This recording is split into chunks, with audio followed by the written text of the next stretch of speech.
ये कहानी है एक ऐसे राजकुमारी की जिसकी सुंदरता ऐसी थी कि स्वर्ग की अप्सराएं भी उसके आगे फीकी पड़ जाएं। उसका कोमल और गोरा बदन ऐसा था कि जो भी उसे देखे वो उसी वक्त उनका दीवाना हो जाए। बहुत समय पहले की बात है, एक राज्य में राजा चंद्रसेन राज्य करता था, जिसकी इकलौती पुत्री थी जिसका नाम था राजकुमारी चंद्रलेखा।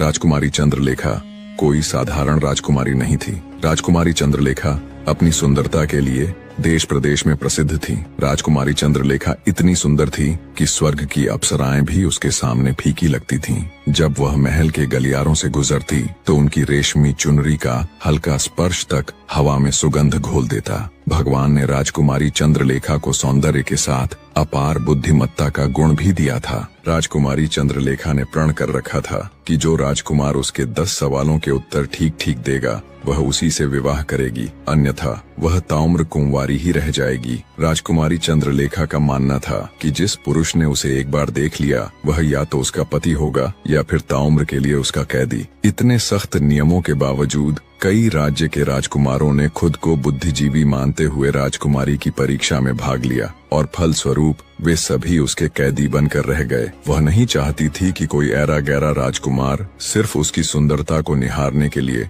ऐसे ही मुंह उठाकर उसके समक्ष आ जाए और असफल होने पर बाहर उसकी सुंदरता का गुणगान करता फिरे। राज्य भर में अब यह चर्चा आम हो गई थी कि राजकुमारी चंद्रलेखा के 10 सवालों में हारकर कई राजकुमार जीवन भर के लिए कैद हो चुके हैं। उसी राज्य के एक कोने में एक साधारण सा गरीब नौजवान रहता था जिसका नाम था बसंत। उसका पहनावा भले ही साधारण था, लेकिन उसके भीतर एक जलती हुई जिज्ञासा, अडिग आत्मविश्वास और गहराई से भरी बुद्धि थी। जब बसंत को राजकुमारी के 10 सवालों वाले प्रण के बारे में पता चला तो बसंत को राजकुमारी के 10 सवालों को जानने की जिज्ञासा हुई। उसी जिज्ञासा के कारण वह चलते चलते राज दरबार में आ पहुंचा और राजा से कहने लगा, मैं दूंगा राजकुमारी के 10 सवालों के सही जवाब। बसंत की बात सुनकर राजा दंग रह गया और बसंत से कहने लगा, क्या तुम नहीं जानते कि अगर तुम सही जवाब नहीं दे पाए तो तुम्हें आजीवन कारावास भोगना होगा? बसंत ने राजा चंद्रसेन से कहा, मुझे पता है महाराज, तो क्या तुम्हें राजकुमारी की शर्त मंजूर है? बसंत ने मुस्कुराते हुए कहा, मंजूर है महाराज। राजकुमारी के आदेश पर बसंत को राजकुमारी के सामने बिठाया गया। राजकुमारी बोली, अगर आपने मेरे 10 सवालों के जवाब ठीक से दिए तो मैं तुम्हारी हो जाऊंगी।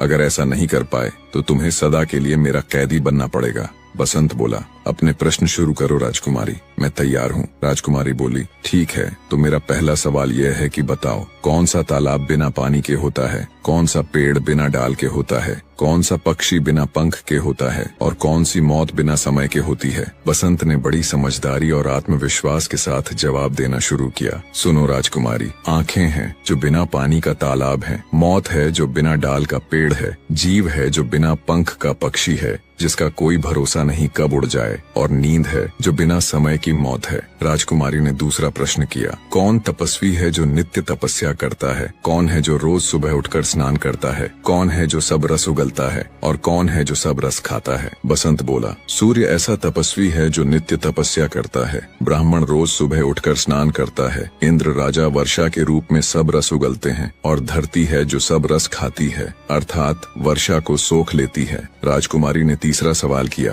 ऐसा क्या है जो कोई स्त्री नहीं कर सकती? ऐसा क्या है जो समुद्र में समा नहीं सकता? ऐसा क्या है जो अग्नि में नहीं जल सकता? और क्या है जिसे काल नहीं खा सकता? बसंत बोला, राजकुमारी, एक स्त्री अपने पुत्र के साथ त्रिया नहीं कर सकती, यश है जो समुद्र में समा नहीं सकता, धर्म है जो अग्नि में जल नहीं सकता, और नाम ऐसी वस्तु है जिसे काल खा नहीं सकता। बसंत के जवाबी और सटीकता के साथ सवालों के जवाब देते देख राजकुमारी आश्चर्य के साथ साथ प्रसन्न भी थी। उसने चौथा सवाल किया, ऐसा क्या है जो बचपन में 30 गज का, जवानी में 4 गज का, बुढ़ापे में 60 गज का, और मरने के बाद अंत नहीं? बसंत बोला, सुनो राजकुमारी, किसी भी वस्तु या इंसान की परछाई ही एकमात्र ऐसी चीज है जो दिन में 30 गज, दोपहर में 4 गज, शाम के समय 60 गज और रात में अनंत हो जाती है। राजकुमारी बोली, आप ठीक कह रहे हैं बसंत। अब मेरे 5वें सवाल का जवाब दो, वह क्या है जो हमेशा बदलता रहता है पर कभी नहीं बदलता?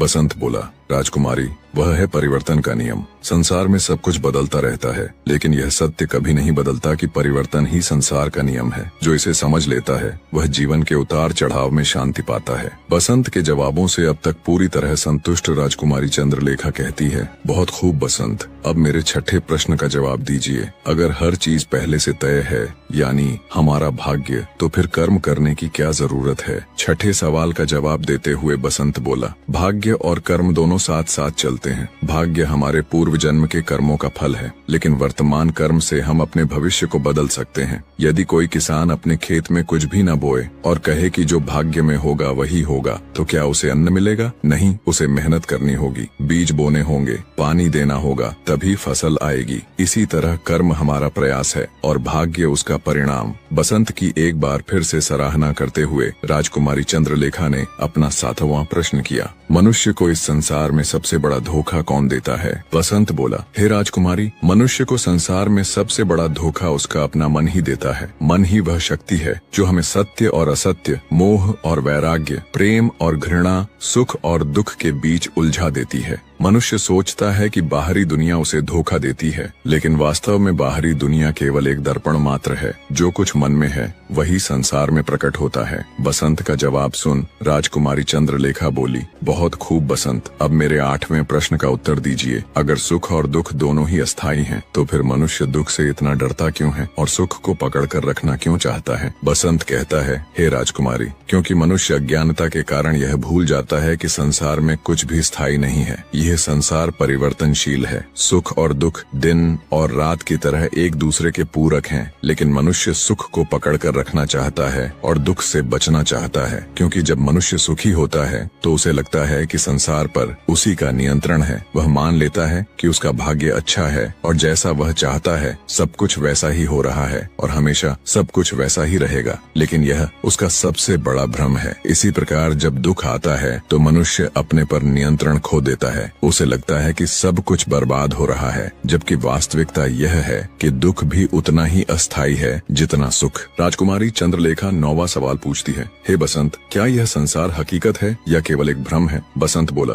सुनो राजकुमारी, यह संसार अस्थायी है, इसलिए इसे पूर्ण रूप से वास्तविक नहीं कहा जा सकता। जो चीज स्थायी नहीं होती वह भ्रम होती है। उपनिषदों में कहा गया है, ब्रह्म सत्यम जगत मिथ्या, अर्थात ब्रह्म सत्य है, यह संसार माया है। हे राजकुमारी, हम जो भी देखते हैं वह केवल 5 इंद्रियों तक सीमित है। जब हम सपना देखते हैं तो वह हमें पूरी तरह वास्तविक लगता है, लेकिन जागने के बाद वह केवल एक भ्रम होता है। इसी प्रकार यह संसार भी जागृत अवस्था का एक सपना मात्र है। सत्य वही है जो कभी नष्ट नहीं होता और वह सत्य केवल आत्मा और परमात्मा है। बसंत का जवाब सुन राजकुमारी चंद्रलेखा बोली, हे बसंत, अगर आत्मा और परमात्मा ही सत्य है तो मनुष्य को जन्म से पहले और मृत्यु के बाद का कुछ भी याद क्यों नहीं रहता? बसंत राजकुमारी चंद्रलेखा के 10वें यानी आखिरी सवाल का जवाब देता हुआ बोला, सुनो राजकुमारी, क्योंकि प्रकृति ने हमें भूलने का वरदान दिया है ताकि हम अपने पिछले जन्मों के बंधनों से मुक्त होकर नए अनुभवों को जी सकें। यदि मनुष्य को अपने पिछले जन्म की याद रहती तो मनुष्य पिछले जन्म के सुख दुख में ही उलझा रहता और इस जीवन को सही से नहीं जी पाता। स्मृति का नाश ही नया सृजन है, अर्थात जब पुरानी यादें मिटती हैं तभी नया जीवन संभव होता है। कुछ लोग गहरे ध्यान और साधना से अपने पूर्व जन्म की झलक देख सकते हैं, लेकिन यह बहुत ही मुश्किल या यूं कहें लगभग असंभव ही होता है। मृत्यु के बाद आत्मा नए शरीर में प्रवेश कर जाती है और एक नया जीवन आरंभ होता है। अगर मनुष्य को सब कुछ याद रहता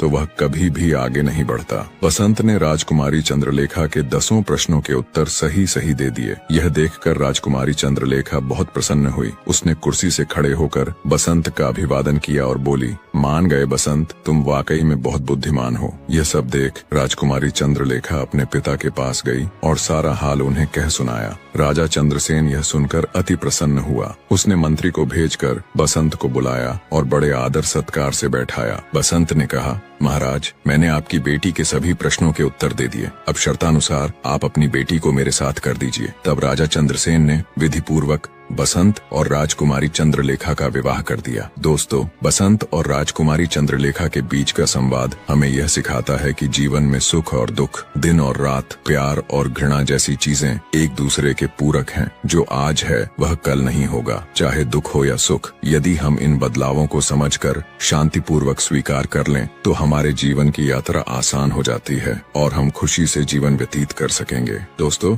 आप हमें लाइक और सब्सक्राइब के जरिए सपोर्ट कर सकते हैं ताकि हम और भी बेहतरीन कंटेंट आपके लिए लेकर आ सकें। और आप एक प्यारा सा कमेंट जरूर ड्रॉप कीजिएगा। आपका समर्थन हमारे लिए बहुत मायने रखता है। धन्यवाद।